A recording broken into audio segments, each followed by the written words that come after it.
இப்போ இந்த கிளாஸ்க்கு நான் 1 கிளாஸ் அரிசி எடுத்து அரை மணி நேரமாக ஊற வச்சு எடுத்துருக்கேன். இப்போ இதை நம்ம குக்கரில் சேர்த்துக்கலாம். தண்ணியை வடிச்சிட்டு சேர்த்துக்கோங்க.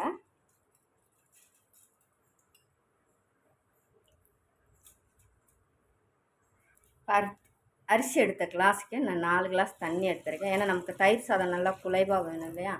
அதுக்காக நான் தண்ணி 1 கிளாஸ் எக்ஸ்ட்ராவே எடுத்துருக்கேன். ஸ்டவ் ஆன் பண்ணி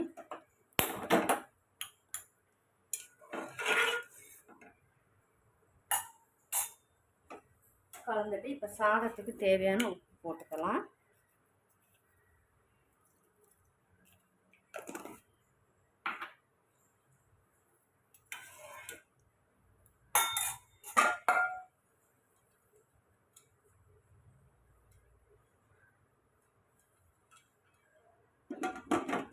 இப்போ கலந்து விட்டுட்டு 5-6 விசில் விட்டு நம்ம எடுத்துக்கிறலாம். நல்லா குலைவாக வேகணும் இல்லையா?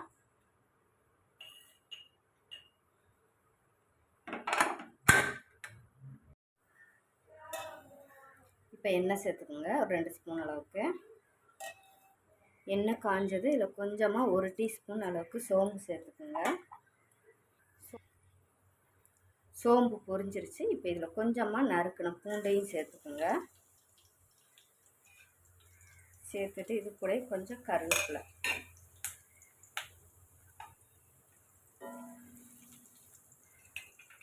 இப்போ இதில் நான் உருளைக்கிழங்கு கட் பண்ணி நல்லா கழுவி எடுத்துருக்கேன். இப்போ அதையும் நம்ம சேர்த்துக்கலாம்.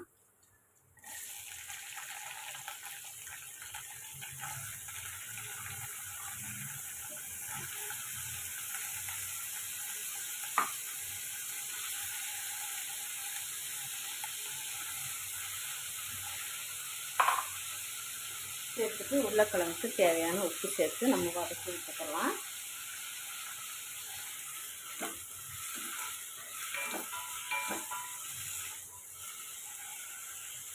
ஒரு 5 நிமிஷம் சிம்மில் போட்டு நம்ம வதக்கி விட்டு எடுத்துக்கிறோங்க. இப்போ நம்ம எடுத்துக்கிறலாம்.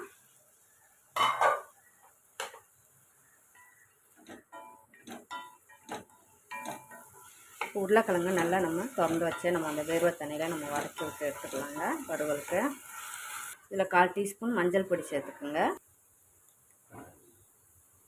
காரத்துக்கு மிளகாய் பொடி சேர்த்துக்குங்க. இதில் இப்போ சிக்கன் மசாலா ஒரு 1/2 ஸ்பூன் அளவுக்கு சேர்த்துக்குங்க.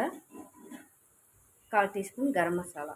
இப்போ இதை நம்ம கலந்து விட்டுக்கலாங்க. நல்லா சிம்மிலேயே போட்டு நம்ம வதக்கி எடுத்துக்கலாங்க. அப்போ தான் நமக்கு உருளைக்கிழங்கு அளவு நல்லா அடிப்பிடிக்காமல் நல்லா வெந்து வரும். இப்போ நம்ம உருளைக்கிழங்கு வறுவலும் இப்போ ரெடி ஆயிடுச்சுங்க. பார்த்திங்களா? நல்லா இந்த மாதிரி நம்ம சிம்மிலே அனல்லே போட்டு வறுக்கும்போது தாங்க அந்த வறுவல் நல்லா அடிப்பிடிக்காமல் நமக்கு சூப்பராக கிடைக்குங்க. அந்த தயிர் சோறுக்கும் உருளைக்கிழங்கு வறுவலுக்கும் கொண்டாங்க சூப்பராக இருக்கும். இப்போ நம்ம இறக்கிக்கலாம். இப்போ தயிர் சாதத்தை தாளித்து விட்டுக்கலாம். இப்போ சாதமும் நல்லா குழைவாக வந்திருக்குங்க. நம்ம கரண்டியை விட்டு மசிச்சு விட்டுட்டு நம்ம தாளிச்சுக்கலாங்க. ஏன்னா நம்ம குக்கர்லேருந்து அப்படியே நம்ம தாளிச்சிடக்கூடாது. ஜஸ்ட்டு ஒன்று நம்மளும் கொஞ்சம் மசிச்சு விட்டுட்டு அப்புறமே நம்ம தாளிச்சிக்கலாம்.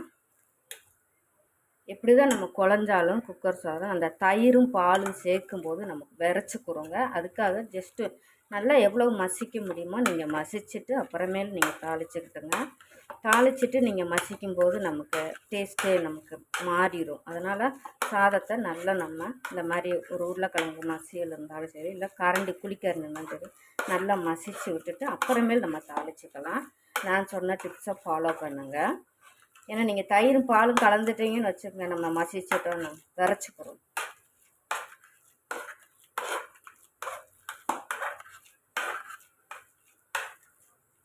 உங்களுக்கு பார்க்கும்போது இப்படி குழஞ்ச மாதிரி தான் இருக்கும். ஆனால் பால் ஊற்றணும் விரைச்சிக்கிறோம். நம்ம இந்த பொங்கல் மாதிரி சர்க்கரை பொங்கல் வெந்த மாதிரி தான் இருக்கும். கொஞ்சம் அரை வேக்காடை நம்ம சர்க்கரை போட்டோன்னு வச்சுக்கோங்க, அரிசி முழுசாக இருக்கும் பார்த்தீங்களா? அந்த மாதிரி ஆயிடும் நமக்கு.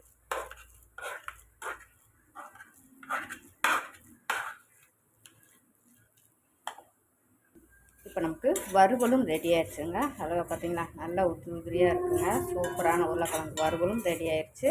இப்போ நம்ம சாதத்தை தாளித்து விட்டுக்கலாம். இப்போ இதில் நான் காய்ச்சி பால் ஆற வச்சு எடுத்துருக்கேன். இப்போ அதையும் நம்ம சேர்த்து மசிச்சு விட்டுக்கலாம். இந்த மாதிரி பால் கொஞ்சம் எக்ஸ்ட்ரா சேர்த்து நீங்கள் செய்யும்போது மத்தியானம் லஞ்சு வரைக்கும் உங்களுக்கு நல்ல, அதாவது இந்த மாதிரி கட்டி ஆகாமல் நல்லா கொஞ்சம் நெகிழ்த்தியாக இருக்கும். நீங்கள் தயிர் கொஞ்சம் புளிப்பான தயிர் எடுத்து கொஞ்சம் பால் நல்லா ஊற்றி எவ்வளோக்கு எவ்வளோ பால் கொஞ்சம் நெகட்டிவாக கொண்டு போகும்போது நீங்கள் லஞ்சு பாக்ஸில் ஊற்றும்போது இந்த மாதிரி நீங்கள் இருந்துச்சுன்னு வச்சுக்கோங்க. அப்போ உங்களுக்கு மத்தியானத்து வரைக்கும் நீங்கள் வைக்கும்போதே இப்படி கட்டியாக வச்சிங்களாக்கும் சாதம் ரொம்ப திக்காயிருங்க நமக்கு மத்தியானம் சாப்பிடும்போது. அதனால நீங்கள் லஞ்ச் பாக்ஸில் கட்டும்போதே இந்த மாதிரி இருக்கணும். போடும்போதே உங்களுக்கு இப்படி கொல கொலன்னு அப்படி வடியணும். கரெக்டான பக்குவமாக இருக்கும் நீங்கள் எடுத்து சாப்பிடும்போது. உப்பு பார்த்துக்கலாம். உப்பு காணாதுங்க, கொஞ்சம் உப்பு சேர்த்துக்கலாம்.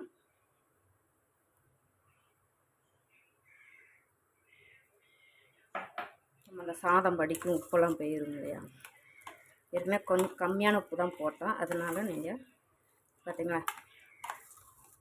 இன்னும் தயிர் சேர்த்துக்கலாம்.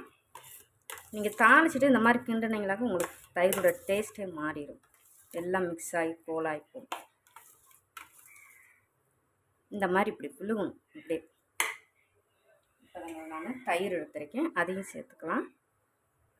நீங்கள் கொஞ்சம் அரை கப்பு தயிர் எடுத்தால் நீங்கள் நல்லா ஒரு கப்புக்கு நல்லா பால் ஊற்றி மிக்ஸ் பண்ணி எடுத்துக்கிட்டேன். எனக்கு சோறு அக்கா சொன்ன பக்குவத்தில் நீங்கள் டிஃபன் பாக்ஸ் கட்டினீங்களாக்க இந்த மாதிரி அப்படியே தோசை இட்லி மாவு மாதிரி அப்படியே வடியணும். இந்த அளவுக்கு நீங்கள் டிஃபன் பாக்ஸில் கட்டினீங்களாக்க உங்களுக்கு மத்தியானம் எடுத்து சாப்பிட்றதுக்கு வந்துடும். கரெக்டான டைப்பு சாதம் அந்த அளவுக்கு பக்கத்துக்கு வந்துடும். தயிர் கம்மியாக சேர்த்துட்டு கொஞ்சம் பால் நிறையா சேர்த்து சாதம் எடுத்துகிட்டு போங்க லஞ்சு பாக்ஸுக்கு. உங்களுக்கு திரும்ப திரும்ப சொல்கிறேன்னா அந்த நான் சொல்கிற பக்குவத்தில் நீங்கள் கொண்டு போட்டிங்கன்னா சூப்பராக இருக்கும். வீடியோ பிடிச்சிருந்தா, இந்த ரெசிபி பிடிச்சிருந்தா சேனலை சப்ஸ்கிரைப் பண்ணுங்கள், ஒரு லைக் கொடுங்க தேவிஸ் கிச்சனை. இப்போ நம்ம தாளிப்பு போட்டுக்கலாம். பார்த்தீங்களா ஆரம்ப கிண்டும் போதே கட்டியாக கிண்டிங்களாக்க உங்களுக்கு லஞ்சு பாக்ஸுக்கு ரொம்ப இறுகிடும்.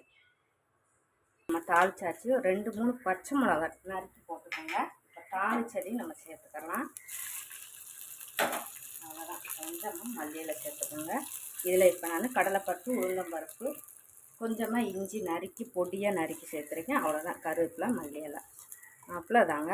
அருமையான தயிர் சாதமும் உருளைக்கிழங்கு வறுவலும் இன்றைக்கி நம்ம பார்த்துருக்கோம். அப்படி இழுத்தா அப்படி வரணும். பார்த்தீங்களா இப்படி விழுகணும். உங்களுக்கு கரண்டிலிருந்தே விழுகும். அப்படியே இந்த அளவுக்கு நெகட்டிவாக வச்சுக்கணுங்க. எனக்கு அக்காசு உங்களுக்கு டிப்ஸு சொல்லியிருக்கேன். தயிர் சாதம் எப்படி நல்லா நெகட்டிவாக நெல்லுன்னு கிண்டினா தான் உங்களுக்கு மத்தியானம் எடுத்து சாப்பிட்றதுக்கு அருமையாக இருக்குங்க. அப்படியே கரண்டிலேருந்து வடியுது. பார்த்தீங்களா இப்படி தாங்க இருக்கணும் தயிர் சாதம்.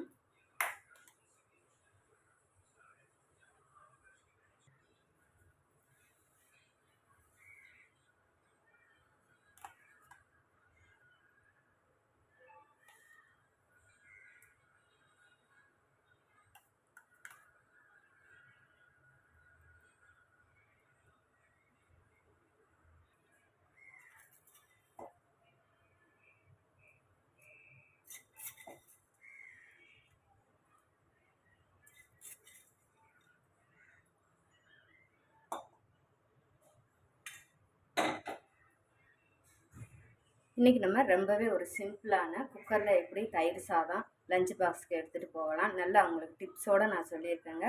அதுக்கு மேட்சா உருளைக்கிழங்கு வறுவலும் நல்ல மசாலா சேர்த்து நம்ம செஞ்சுருக்கோம். ரொம்பவே சூப்பராக அல்டிமேட்டாக இருக்குங்க. ட்ரை பண்ணி பாருங்கள். இந்த வீடியோ பிடிச்சிருந்தா தேவிஸ் கிச்சனை சப்ஸ்கிரைப் பண்ணுங்கள், சப்போர்ட் பண்ணுங்கள். தேங்க்யூ.